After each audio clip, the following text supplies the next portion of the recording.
still feeling a lot of resentment inside towards that person, whatever. There's always somebody.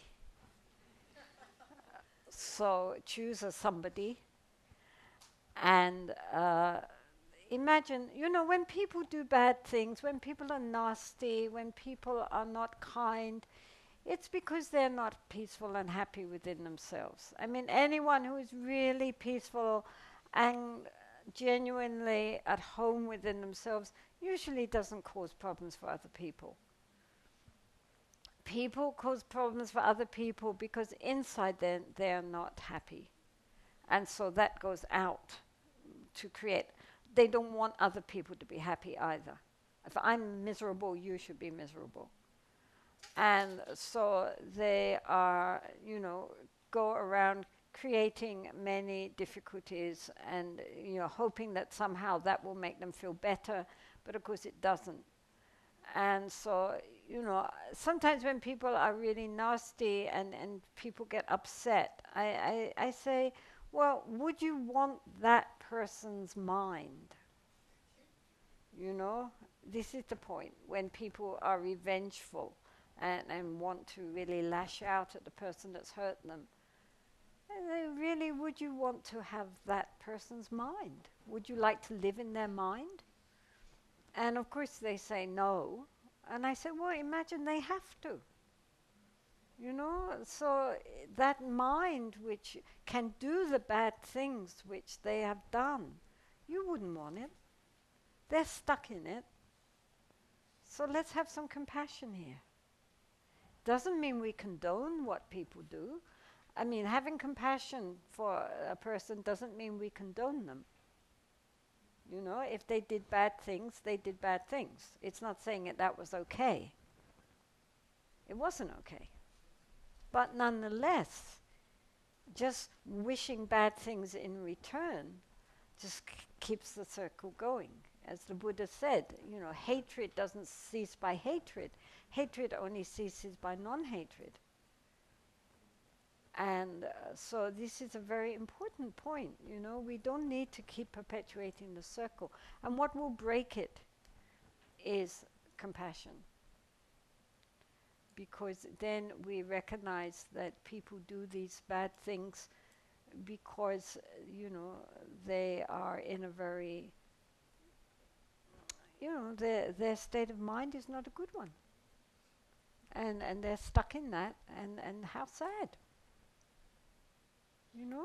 People do awful things, but I mean, what kind of mind is that would want to do those things? How sad that is, genuinely. So therefore, try to bring to mind somebody that you have problems with or you had problems with, and genuinely feel sorry for them, and hope that they really can go beyond that and to reach a measure of genuine sanity where they would not be doing the things which they did. And so again, we breathe in all the darkness of their suffering and their mental suffering which causes them to do such bad things. And then breathe out the light and the love and the kindness which should replace their negative actions of body, speech and mind. So just sit and think.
then we think of radiating and bringing in general, around the world, especially one can focus in on a country or a section of society which is especially suffering, and do the practice. Next week we will be in Israel, which would be a very good place for practicing Tonglen.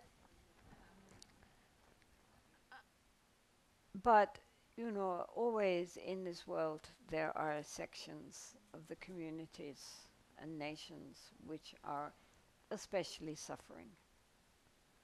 And so there is no end to our objects of practice. Here, if we are sitting in, any somewhat crowded situation, on a train, on a plane, in a waiting room, in a shopping mall, anywhere, we can sit and quietly do this practice. All these glum faces around, right? So we bring in all their sufferings, their worries, their preoccupations.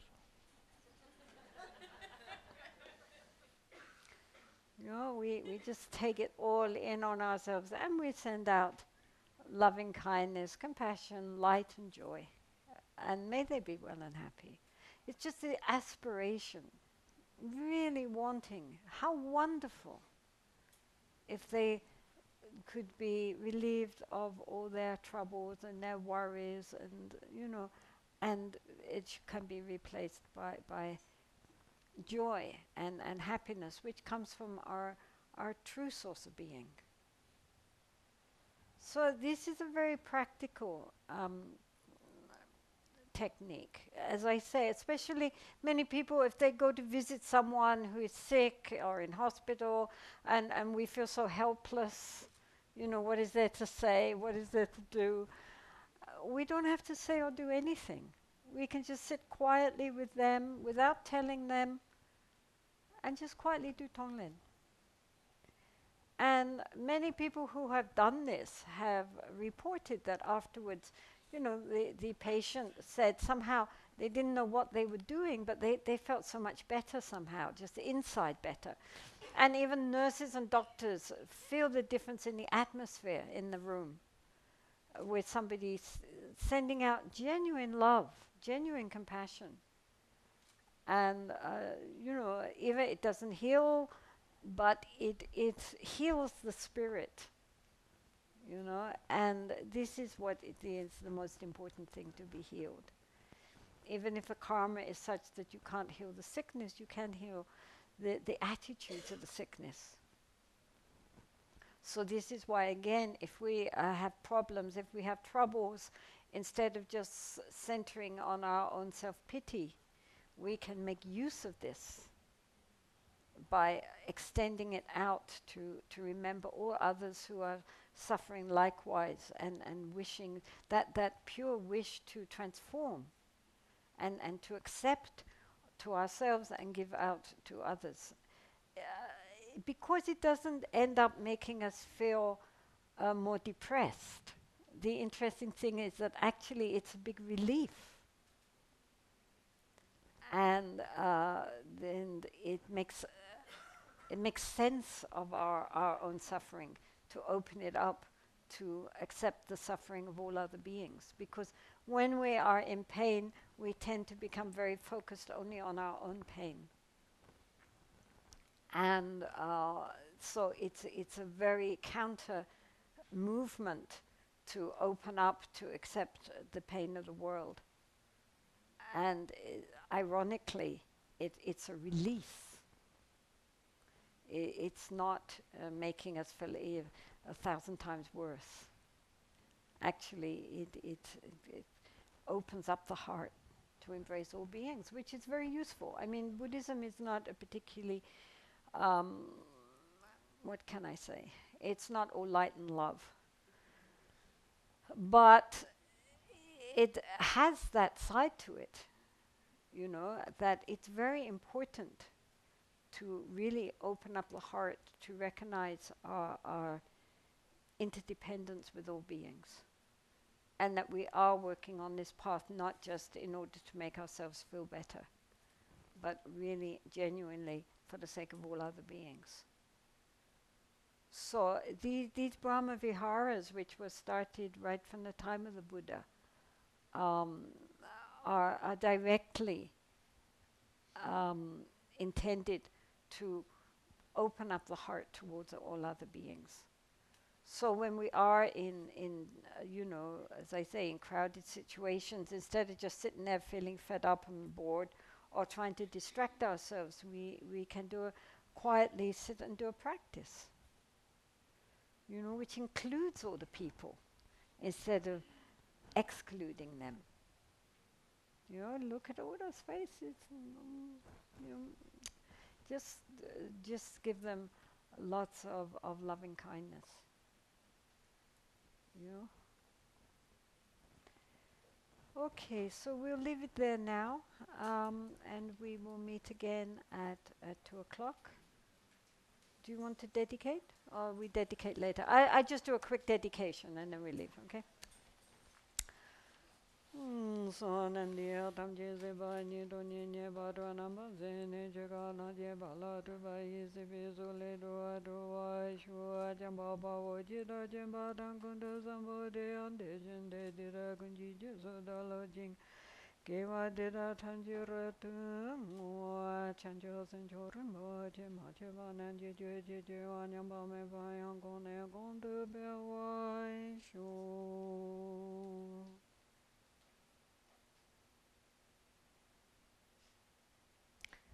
Those are mostly the dedications you're saying in Spanish, but it goes quicker into them.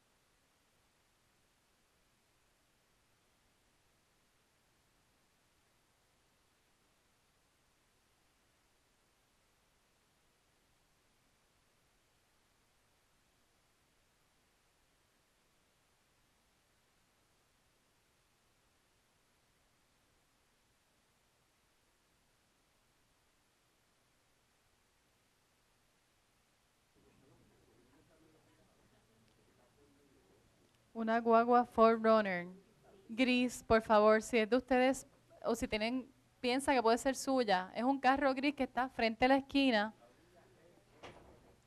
Tablilla GRL 797. Está bloqueando un negocio en la esquina, por favor. No queremos problemas con los vecinos.